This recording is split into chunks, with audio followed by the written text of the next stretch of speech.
Khadki school जी आहे ती English मीडियमची आहे की मराठी मीडियम?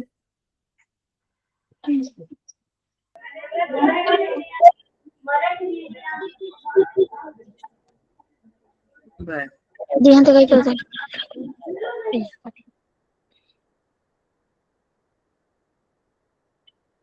ठीक आहे. आपला जो धडा चालला होता तो क्षेत्रफळ असा धडा होता. क्षेत्रफळ धड्याचं नाव आहे, जो आपला सेकंड लास्ट चॅप्टर आहे, म्हणजे शेवटून दुसरा धडा जो आहे तो आहे क्षेत्रफळ, आहे ना. तर आपण बघितले की आपल्याला पहिल्यांदा आपण त्रिकोणाच्या क्षेत्रफळाचे सूत्र आपण बघितले होते. त्रिकोणाची क्षेत्रफळ कशी काढायची? तर सगळ्यात जे महत्वाचं सूत्र आहे त्रिकोणाच्या क्षेत्रफळाचं, ते 1/2 गुणिले पाया गुणिले उंची आहे. त्यानंतर आपण एक हिरोचे सूत्र पण शिकलो, अर्धपरिमितीचं. आठवते का सगळ्यांना?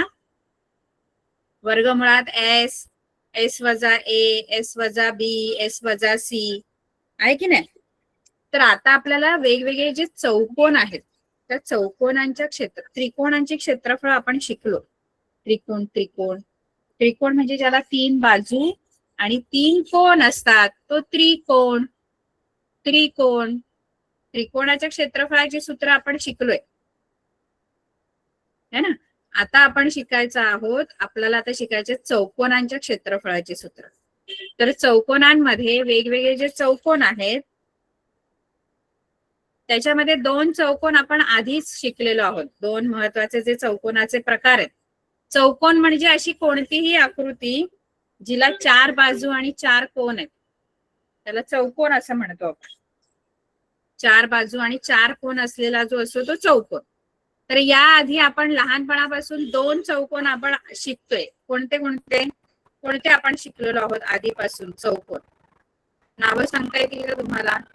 खूप आधीपासून आपण ते शिकतोय, त्या चौकोनांची माहिती किंवा त्या चौकोनांबद्दल काही सूत्र आपण शिकलेली आहोत.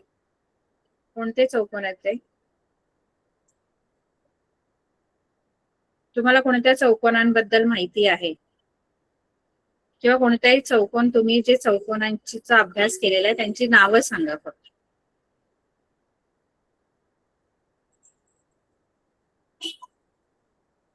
माहिती आहेत का तुम्हाला कोणत्या चौकोनांची नावं?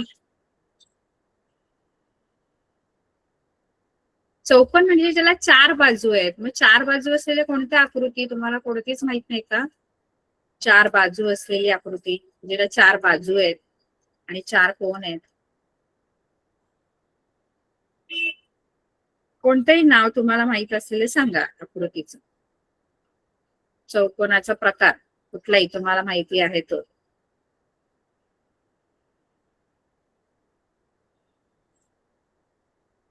कोणताच माहित नाही?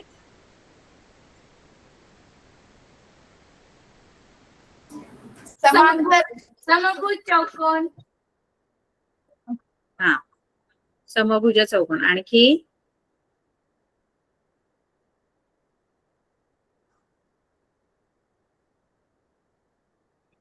आणखी कोणत्या चौकोनाचं नाव माहित आहे?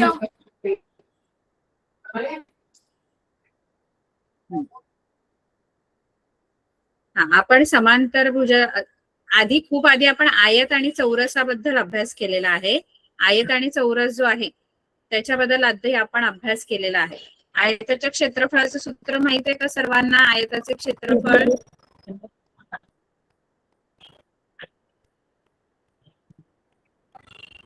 आयताच्या क्षेत्रफळाचं सूत्र आहे बघा. असा आयत जो आहे तो फार आधीपासून आपण शिकत आलेलो आहोत. आयत जो आहे तो अशा प्रकारचा असतो.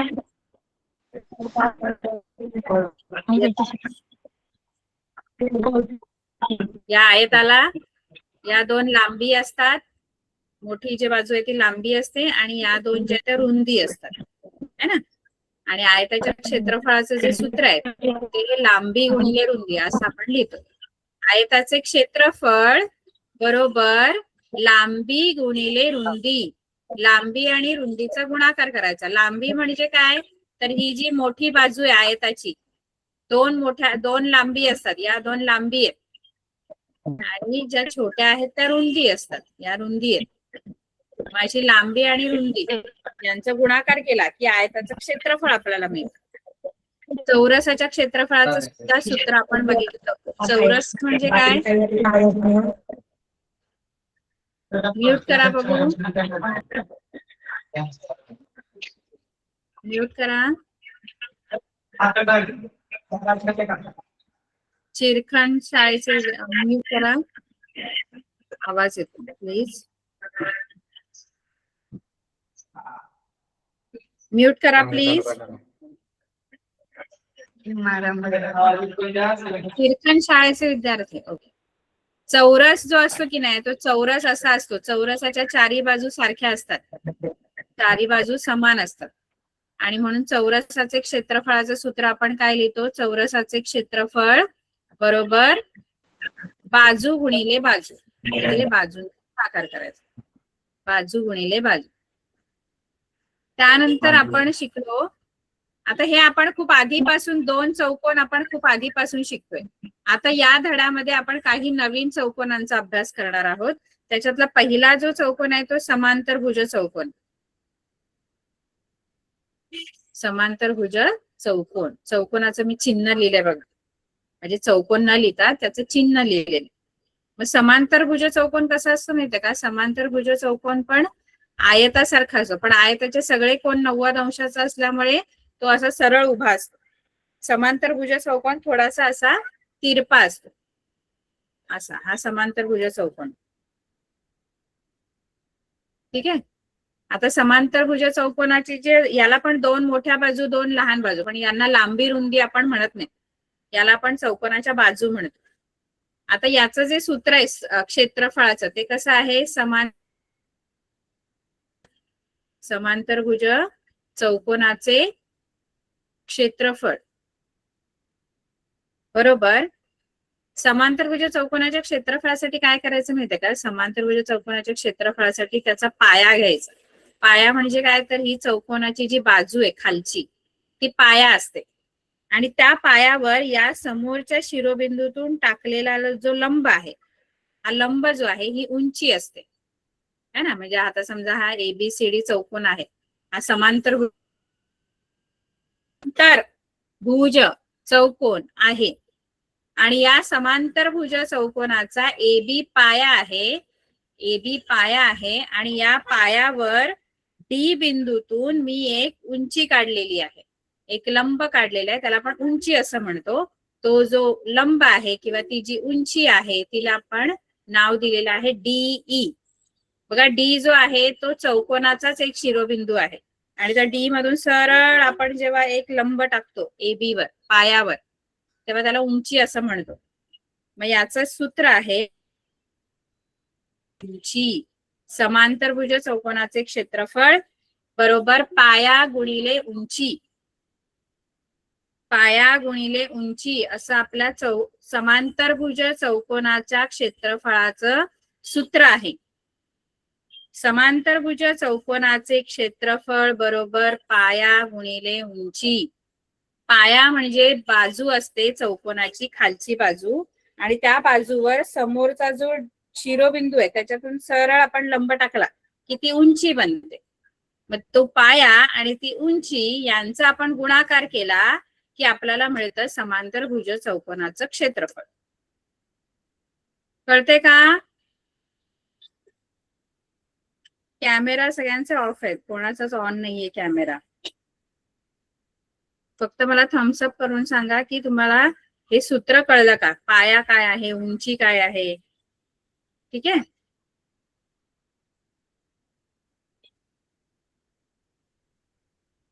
बर, सराव संच जो आहे 15.1 तो सोडवायचा आहे.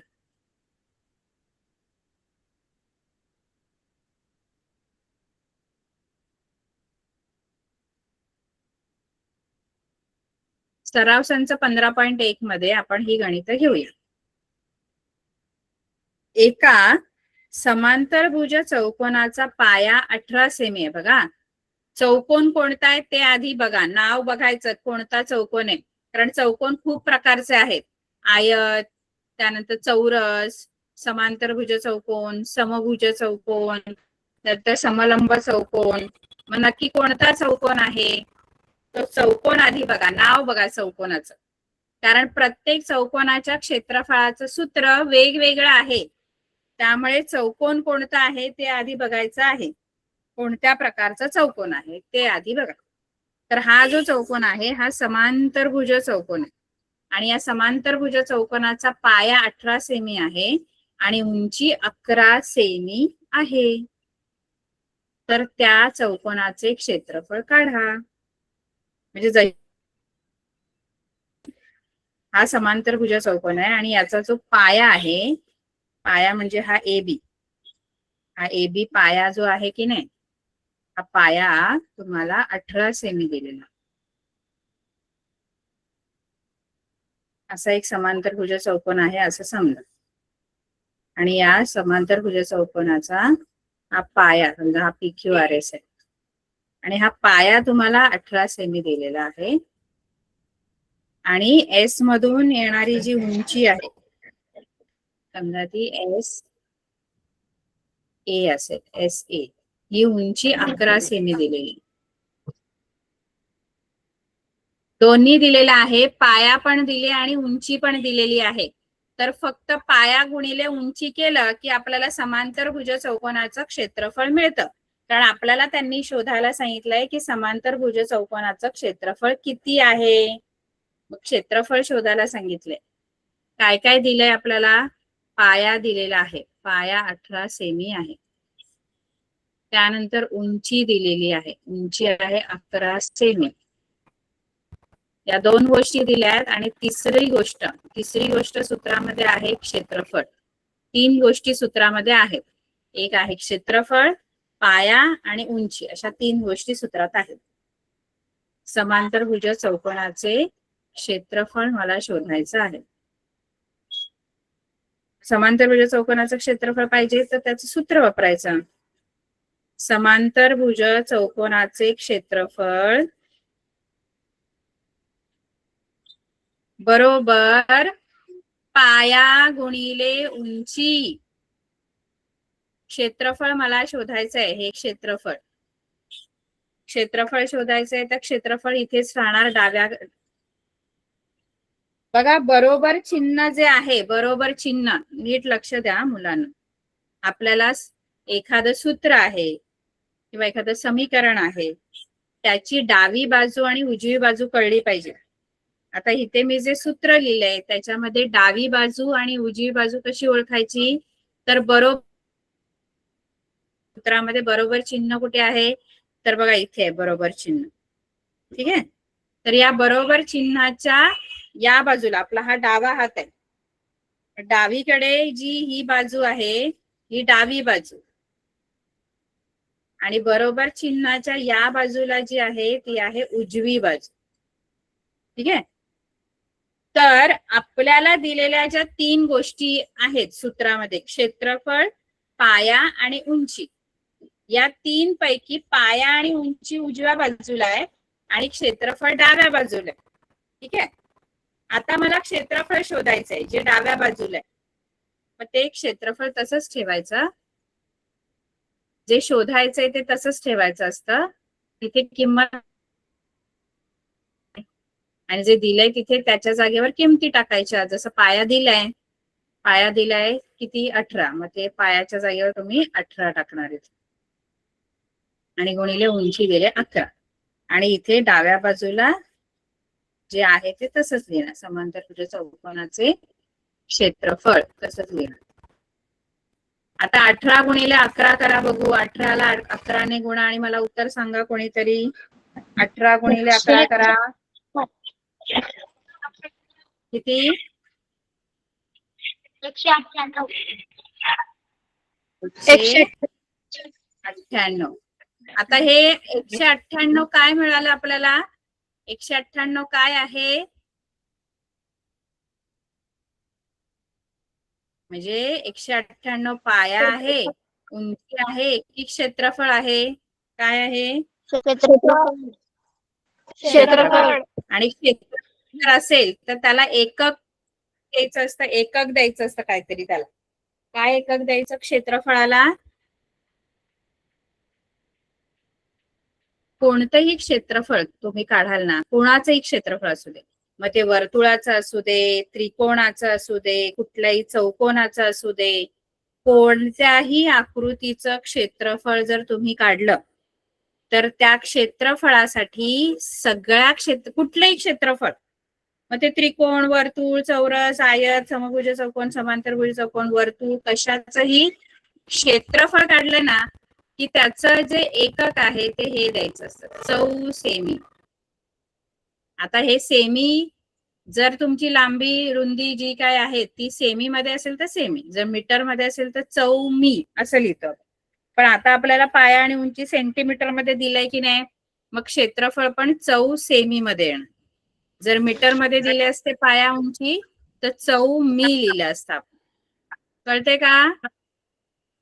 चौरस मीटर लिहिलं असतं. समजलं? एकक लिहायला विसरायचं नाही, क्षेत्रफळाला एकक द्यायचं. किंवा कुठलीही जी पण किंमत तुम्ही काढता, क्षेत्रफळ काढा, पाया काढा, उंची काढा, प्रत्येकासाठी कोणतं तरी एकक असायला पाहिजे. जसं पाया आणि उंची सेंटीमीटर मध्ये किंवा मीटर मध्ये असतात, पण क्षेत्रफळाला एकक देताना चौसेमी किंवा चौमी द्यायचं. मीटर मध्ये दिल्या असतील गोष्टी तर चौमी लिहायचं, सेंटीमीटर मध्ये दिल्या असतं तर चौसेमी लिहायचं. ठीक आहे, आता आपण क्षेत्रफळ काढलं. आता गणित दुसरं बघूया आपण. दुसरं गणित खूप सोपं आहे. हे पहिलं गणित. पहिल्या गणितात पाया उंची दिले, फक्त पाया आणि उंचीचा गुणाकार करायचा की क्षेत्रफळ मिळालं आपल्याला. आता दुसरं गणित काय आहे बघा. हा, दुसऱ्या गणितामध्ये आपल्याला त्यांनी असं सांगितलंय की एका समांतर भुज चौकोन, म्हणजे परत समांतर भुज चौकोन आहे, चौकोनाचे क्षेत्रफळ 29.6 चौसेमी आहे. क्षेत्रफळ दिलेलं आहे. क्षेत्रफळ काढायचं नाहीये. मगाशी आपल्याला क्षेत्रफळ शोधायचं होतं.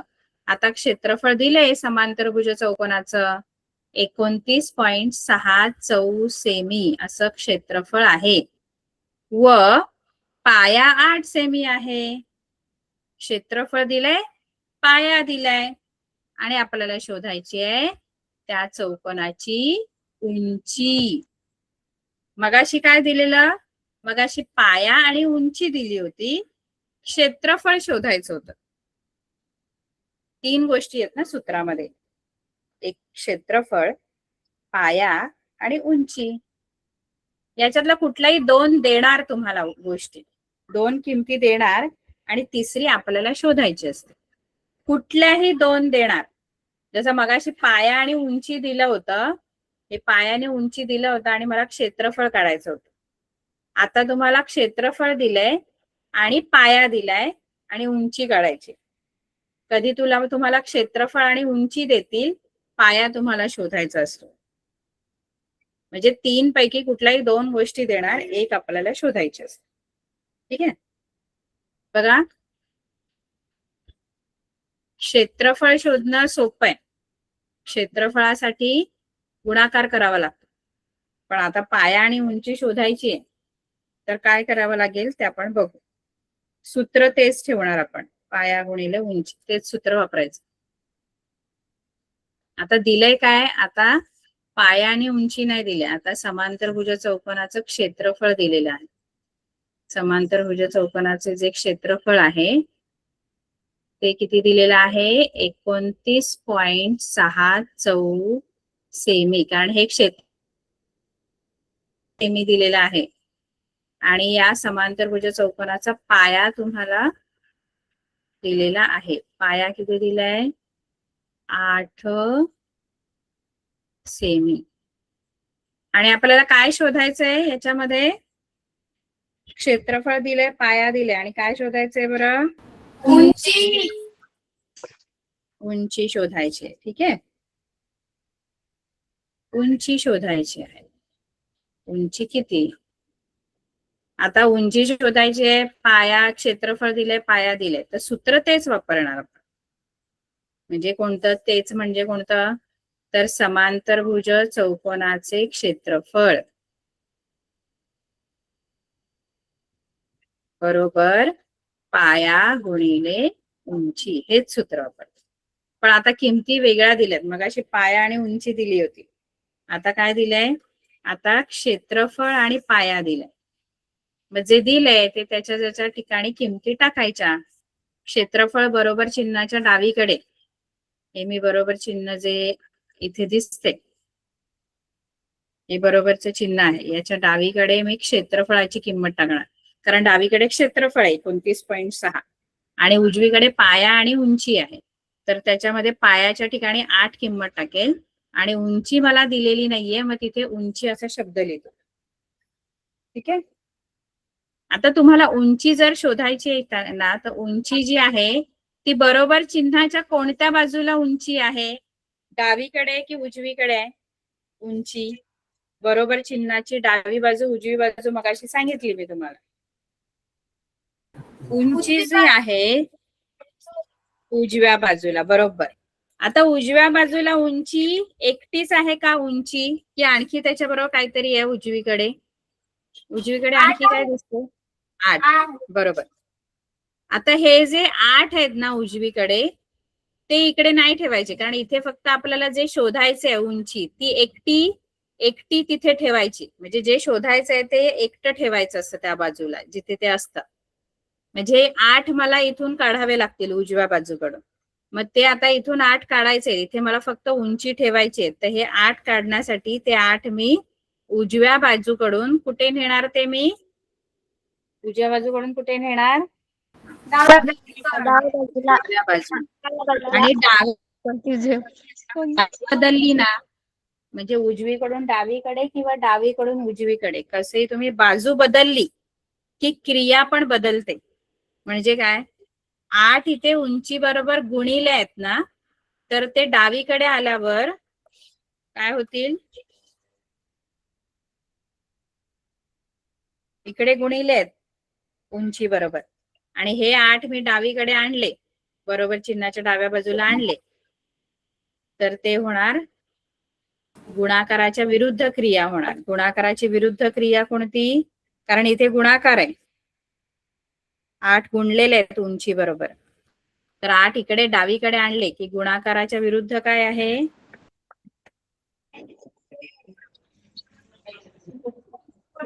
भागाकार. म्हणजे 8 हे भागिले होणार इकडे आल्यावर. इकडे 29.6 आधीपासूनच आहेत, ते तसेच लिहायचे आधी, कारण ते डावीकडेच आहेत मगाशी, म्हणजे ते आपण तिथेच ठेवलेले आहेत. आणि 8 फक्त मी 8 ची जागा बदलली. 8 जो आहे तो उजवीकडे होता तो डावीकडे आणला, म्हणून 8 इथे येऊन भागिले होणार. आता 29.6 ला 8 ने भागा बघू. भागाकार सगळ्यांना येत असेल तर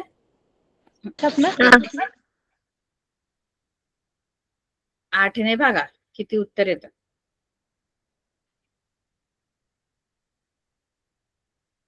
29.6 ला 8 ने भागलं तर किती उत्तर येणार? 3.7. 3.7. आता उंची तुमची 3.7 आली. आता उंचीला एकक काय द्यायचं? उंचीला चौ सेमी द्यायचं की सेमी द्यायचं? एकक सेमी. क्षेत्रफळ असेल तर चौ सेमी द्या, पण ही आपण उंची शोधली आणि उंचीला एकक सेमीच द्यायचं असतं, किंवा मीटर मध्ये असेल तर मीटर. ही तुमची उंची आहे. उंची बरोबर 3.7 सेमी.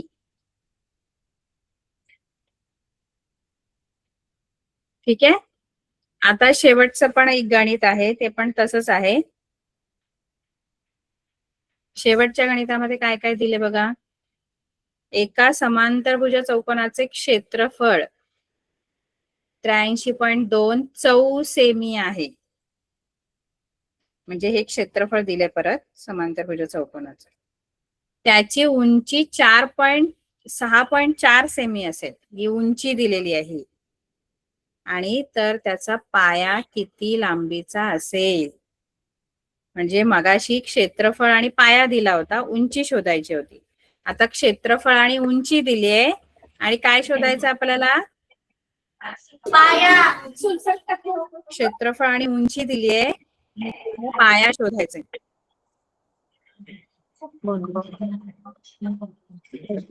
पाया शोधायचा आहे. ठीक आहे, बघा आपल्याला काय काय दिलंय ते आधी लिहून घ्यायचं. मला काय काय दिलेलं आहे. पहिलं मला दिलेलं आहे समांतरभुज चौकोनाचे क्षेत्रफळ मला दिलेलं आहे. त्यांनी किती दिलंय क्षेत्रफळ? समांतरभुज चौकोनाचं क्षेत्रफळ किती दिलेलं आहे? गणितामध्ये क्षेत्रफळ किती दिले? 83.2 चौ सेमी. 83.2 चौ सेमी असं तुम्हाला क्षेत्रफळ दिलेलं आहे. आणखी काय दिलंय? आणखी एक गोष्ट दिली. काय दिले आणखी?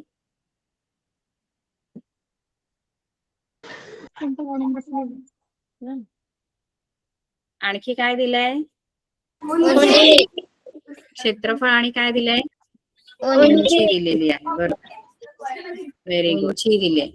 आणि ही जी उंची आहे ती आहे 6.4 सेमी. आणि आपल्याला शोधायचं काय आहे? पाया. ठीक आहे, आता सूत्र आपण तेच वापरणार आहे. समांतरभुज चौकोनाचे क्षेत्रफळाचं सूत्र वापरणार. समांतरभुज चौकोनाचे क्षेत्रफळ काय आहे सूत्र? समांतरभुज चौकोनाच्या क्षेत्रफळाचं सूत्र काय आहे? समांतरभुज चौकोनाचे क्षेत्रफळ बरोबर पाया गुणिले उंची. व्हेरी गुड, पाया गुणिले उंची. आता इथे जे जे दिलंय ते त्याच्या जागेवर किमती ठेवायच्या, ज्याच्या दिलेल्या किमती. जसं इकडे क्षेत्रफळ आहे, इथे पाया आणि ते उंची आहे. त्याच्यामध्ये दिलंय काय काय? क्षेत्रफळ दिलंय आणि उंची दिली. पाया शोधायचंय, म्हणजे दिलंय त्याच्या किमती त्याच्या जागेवर टाकायच्या. क्षेत्रफळ जे दिलंय ते किती दिलंय? 83 पॉइंट.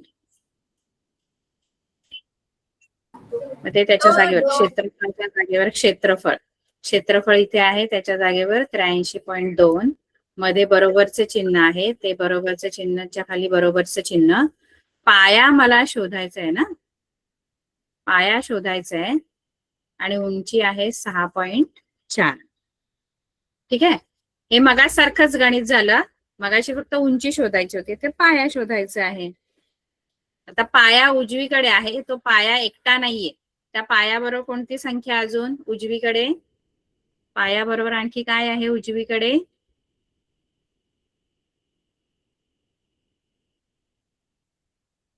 पाया एकटा आहे का उजव्या बाजूला?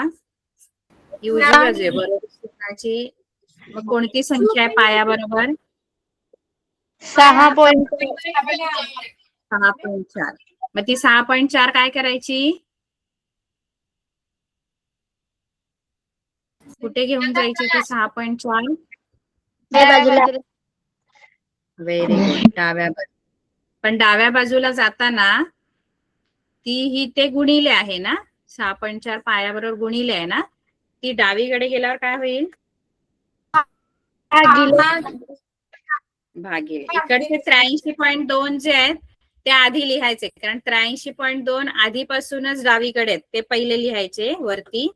आणि 6.4 खाली लिहायचे. खूप मुलं काय करतात की उलट लिहितात, 6.4 वरती 83.2 खाली. 6.4 भागिले होणार, कारण ते इकडे गुणिले, ते खाली जाणार. ठीक आहे, आता इथे तुम्हाला मोठ्या, मगाशी तरी छोट्या संख्या होत्या, आता इथे थोड्या मोठ्या संख्या. आणि आपल्याला ना दोन्हीकडे वरती खाली अंशात आणि छेदात जर दशांश चिन्ह असेल तर ते आपल्याला घालवता येतं. मग दशांश चिन्ह घालवण्यासाठी करायचं काय असतं माहितीये का? आता हे दशांश चिन्ह मी दोन्हीकडचं घालवू शकते. कसं घालवू शकते माहितीये का? बघा, दशांश चिन्हाच्या पुढे किती संख्या आहेत त्या मोजायच्या. आता इथे 83.2 मध्ये दशांश चिन्हाच्या पुढे किती संख्या आहेत? दशांश पॉइंटच्या पुढे किती संख्या आहेत? एकच आहे, एकच संख्या. कधी कधी 2 असतात, 3 असतात. म्हणजे 2 ही संख्या, पण ती एकच संख्या आहे. पॉइंटच्या पुढे एक संख्या आहे. आणि खाली पण 6.4 म्हणजे इथे पण पॉइंटच्या पुढे एकच संख्या आहे. आता समजा तुम्हाला असं असतं ना, असं असतं तर काय केलं असतं, आणि आता असं आहे तर काय करायचं ते सांगते. आता इथे बघा, इथे पॉइंटच्या पुढे एक संख्या आहे वरती अंशामध्ये, छेदामध्ये पण पॉइंटच्या पुढे एकच संख्या आहे. मग दोन्हीकडे एक एकच संख्या आहेत, तर पॉइंट असाच कॅन्सल होतो. कारण दोन्हीकडे पॉइंटच्या पुढे जर एक एक म्हणजे सेम नंबर ऑफ डिजिट्स असतील, म्हणजे अंक असतील, जसं पॉइंटच्या पुढे एक एक संख्या, दोन्हीकडे एक एकच आहे, किंवा पॉइंटच्या पुढे दोन्हीकडे वरती खाली दोन दोन संख्या, तर पॉइंट तसाच निघून जातो. आता इथे प्रॉब्लेम होतो बघा, बाजूला मी लिहिलंय ते दिसतंय सगळ्यांना. इथला पॉइंट कसा घालवायचा आपण? पॉइंट घालवता आले पाहिजेत. ऐकताय सगळेजण?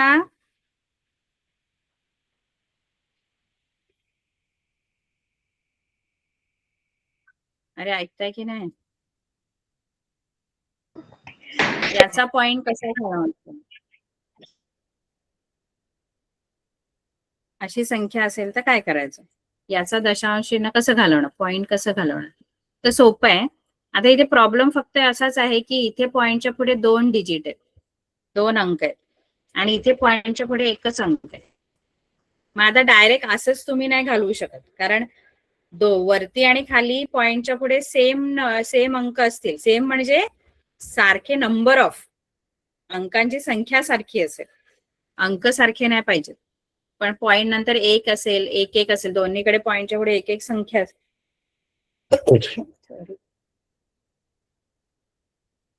आता इथे वरती अंशामध्ये पॉइंटच्या पुढे किती संख्या आहेत अंशात?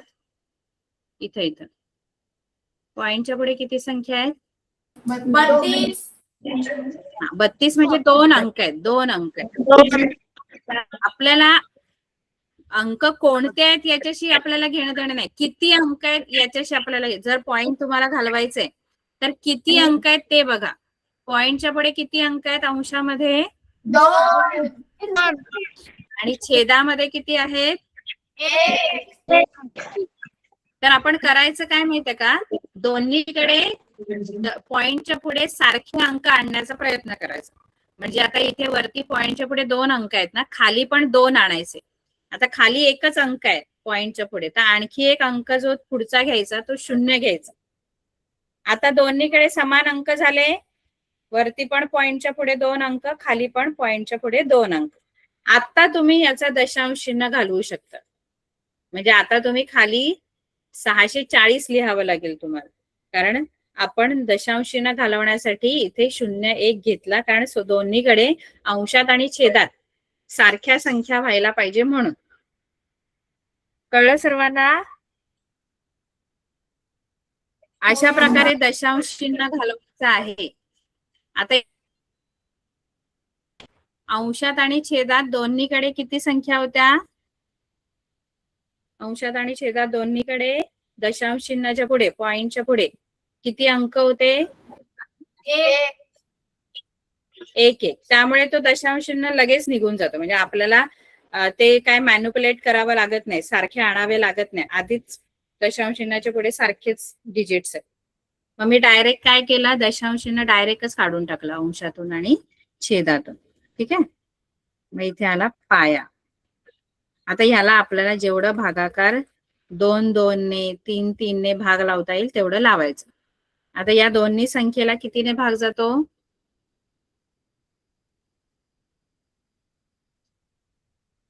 2 ची कसोटी सर्वांना माहित आहे?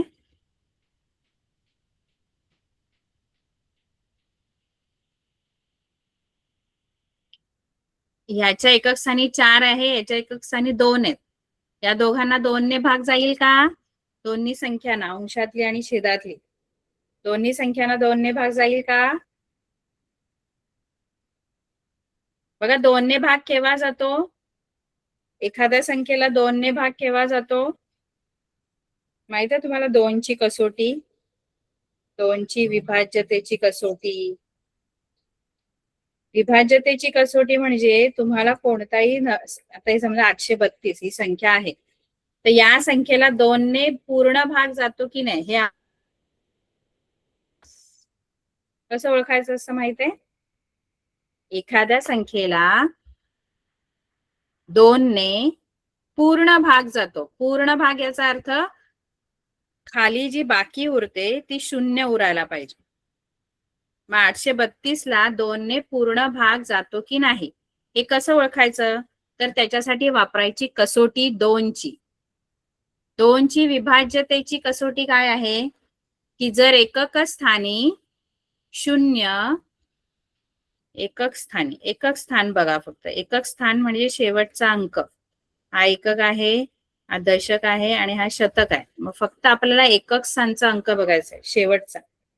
एकक स्थानी जर तुम्हाला 0 दिसलं, 2 दिसलं, 4, 6 किंवा 8 यापैकी कुठलाही अंक एकक स्थानी जर दिसला तर त्या पूर्ण संख्येला 2 ने भाग जातो.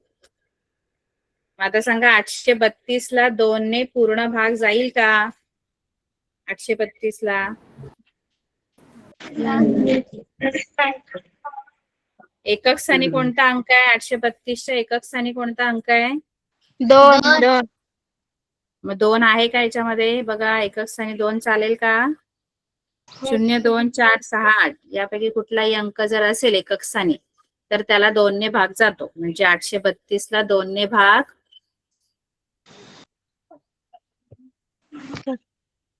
जातो की नाही? 64 ला जाईल का 2 ने भाग? 64 ला 2 ने भाग जाईल का? आता आपण काय करायचं? दोघांना पण 2 ने भाग लावायचा. भागाकार करायला शिका. असा डायरेक्ट भागाकार करायला शिका. याला पण 2 ने लावा, याला पण 2 ने लावा. आता 832 ला 2 ने भाग लावा. किती उत्तर येतं ते सांगा मला. इथे लिहायचं वरती. 832 ला 2 ने भाग लावा.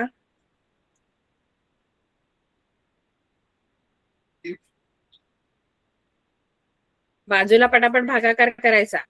खूप वेळ नाही घ्यायचा.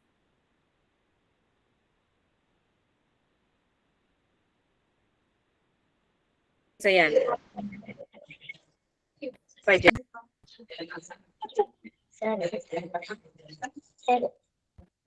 आपल्याला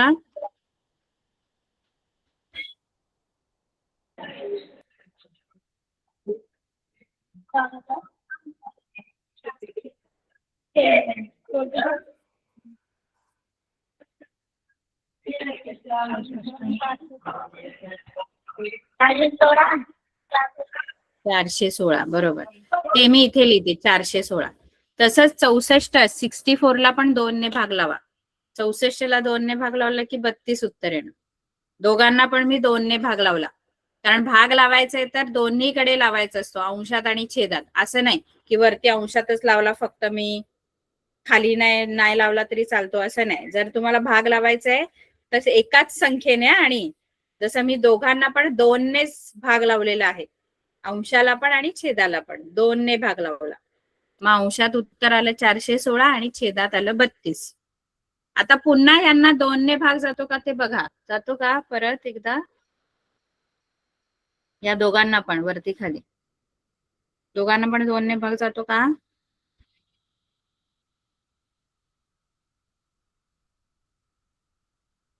चारशे 416 ला 2 ने भाग जातो का? 416 ला एकक स्थानी बघायचं. हा, मग लावा 2 ने भाग 416 ला.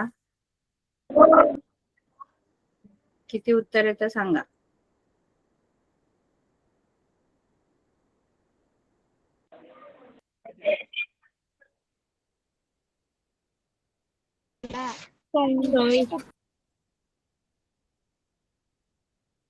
चोवीस.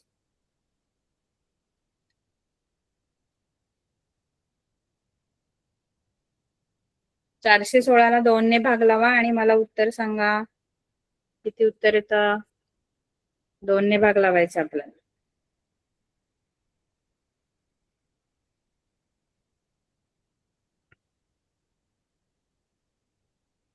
28. किती? 28. म्हणजे याला 2 ने 416 ला 2 ने भाग लावल्यावर 28 उत्तर येतं.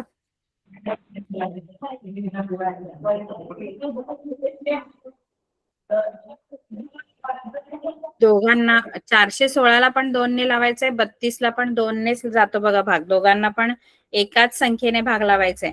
वरती 2ने आणि खाली मी 3ने असं नाही लावायचं. दोघांना पण 2ने भाग जात असेल तर आधी बघायचं, चेक करायचं.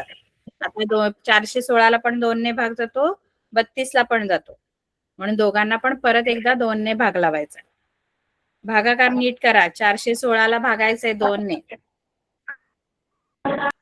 पहिला भाग कितीचा लागणार? पहिले 4 आहे तिथे. पहिला भागाकार कितीचा लागणार? बे दुणे 4. 0 राहिला आणि खाली मी 1 घेतला. आता खाली 1 घेतल्यानंतर तुम्ही लगेच हे 6 खाली नाही घ्यायचे. आधी या 1ला भाग लावायचे. मुलं काय, तुम्ही काय करता माहितीये का? 1 जर आला आणि तुम्हाला कळलं अरे 1 मधून काय वजा होणार, म्हणून मी लगेच 6 पण खाली घेते, 16 करून टाकते. तर तसं नसतं. 1 खाली आलाय ना, एका वेळेला एकाच संख्येला भाग लावायचा. आता 1 खाली आल्यानंतर आपल्याला माहित आहे की 2 मधून 2च्या पाड्यातली कोणतीच संख्या नाही जी या 1 मधून वजा होते. म्हणून मी आधी ह्या 1 साठी मी 0चा भाग लावणार आणि मग इथे 0 लिहून मी वजाबाकी करणार. ती 1 आली आणि आता हा 6 याच्या बाजूला खाली घ्यायचा. आता हे 16 झाले. आता बे 8 16. म्हणजे किती उत्तर आलं भागाकाराचं?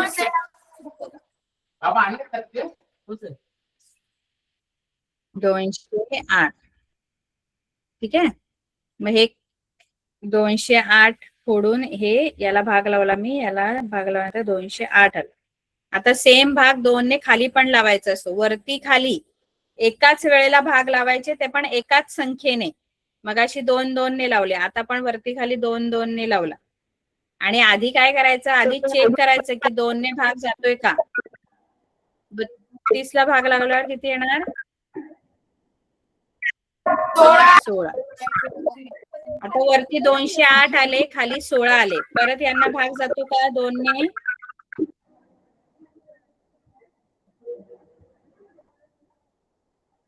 दोघांना पण आहे. 208ला पण आणि 16ला पण 2ने भाग जातो का?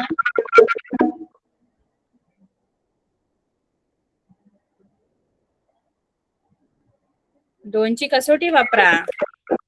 एकक स्थानी 208च्या एकक स्थानी काय आहे?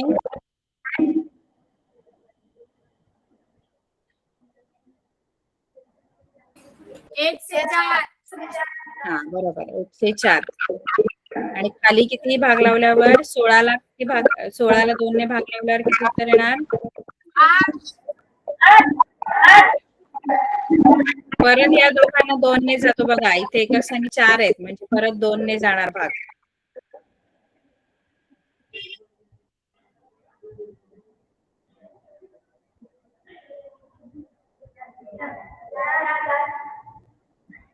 एकशे 4ला भाग लावल्यावर किती उत्तर?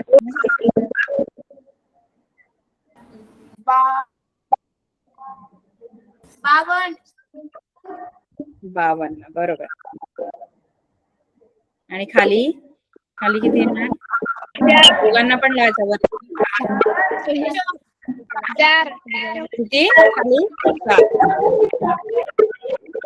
पुन्हा 2ने जातो बघा भाग, परत 2ने जातो. जोपर्यंत छेदामध्ये 1 येत नाही ना, 1 छेदात 1 येईपर्यंत भाग लावायचा असतो. जर लागत असेल तर परत 2ने जातो.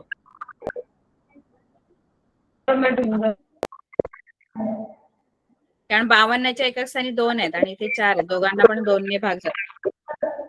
वरती किती येणार? 26.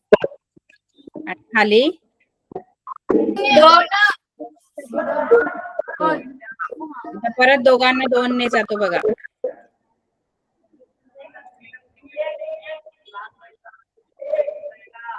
बे के बे आणि इथे येणार 13. आता खाली 1 राहिला. आता पुढे भागाकार नाही करू शकत. जेव्हा छेदात 1 येतो तेव्हा भागाकार नाही करत. आणि इथे वरती राहिले 13 अंशात. म्हणजे तुमचा जो पाया आहे, पाया किती आला? 13. तुमचा जो पाया आहे, तो पाया आलेला आहे 13 सेमी. ठीक आहे. हो मॅडम. बरोबर. आता म्यूट करा. आता आपण थोडं दुसरा आणखी एका चौकोनाचं फक्त क्षेत्रफळाचं सूत्र बोलू. म्यूट करा बघू आता.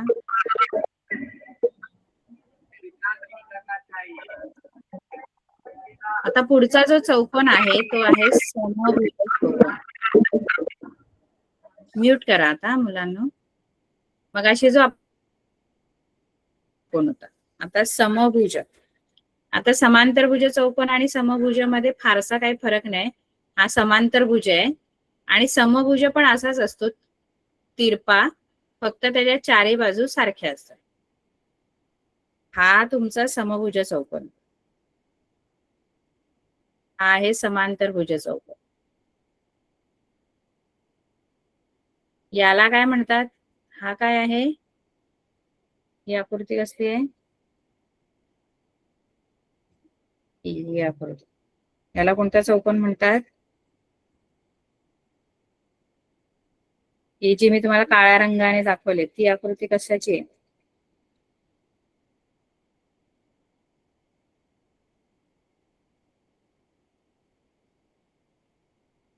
मगाशी आपण शिकलो ना, या आकृतीला काय म्हणायचं?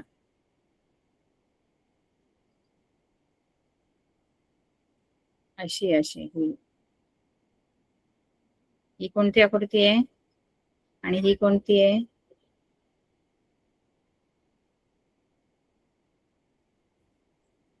बघा, ही आणि ही आकृती वेगळी आहे, ही वेगळी आहे, आणि ही पण वेगळी आहे, ही वेगळी आहे. या दोन्ही आकृत्या ज्या मी काळ्या ह्याच्यात काढलेल्या आहेत ब्लॅक मध्ये, त्या सरळ आहेत अशा दोन्ही आकृत्या. आणि वरच्या ज्या दोन आकृत्या आहेत त्या अशा आहेत, क्रॉस आहेत. मग हा जो आहे तो आयत आहे, हा चौरस, हा आयत आहे.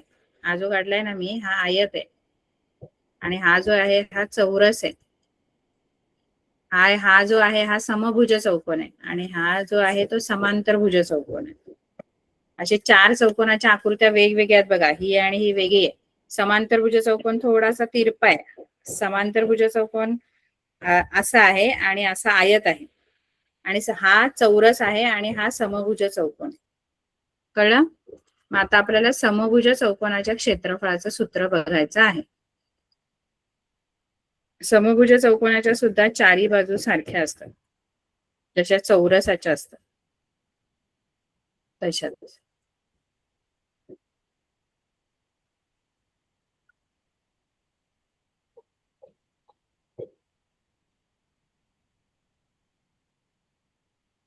हा तुमचा समभुज चौकोन. समभुज चौकोनाला ना, कुठल्याही चौकोनाला दोन कर्ण असतात बघा. कर्ण म्हणजे ही बाजू, समोरासमोरचे शिरोबिंदू, असे समोरासमोरील शिरोबिंदू जोडले की ते कर्ण बनतात. असे यांना दोघांना जोडले की हा कर्ण बनतो. आणि हा पण दुसरा कर्ण. असे चौकोनाला दोन कर्ण असतात. मग समभुज चौकोनाचे क्षेत्रफळ कसं लिहायचं माहितीये का? समभुज चौकोनाचे क्षेत्रफळ बरोबर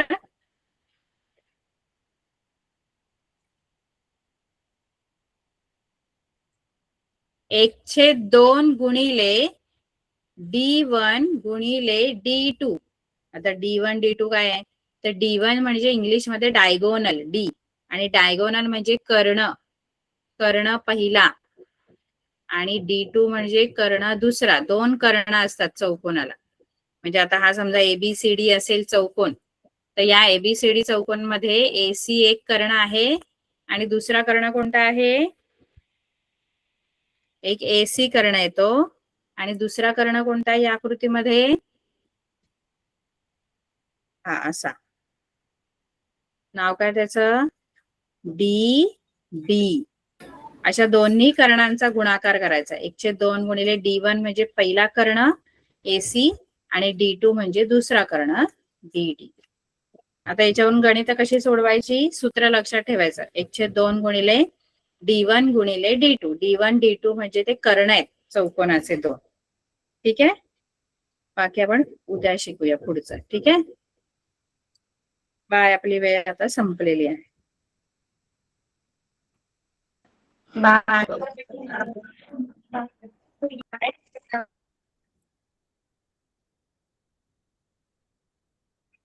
बाय.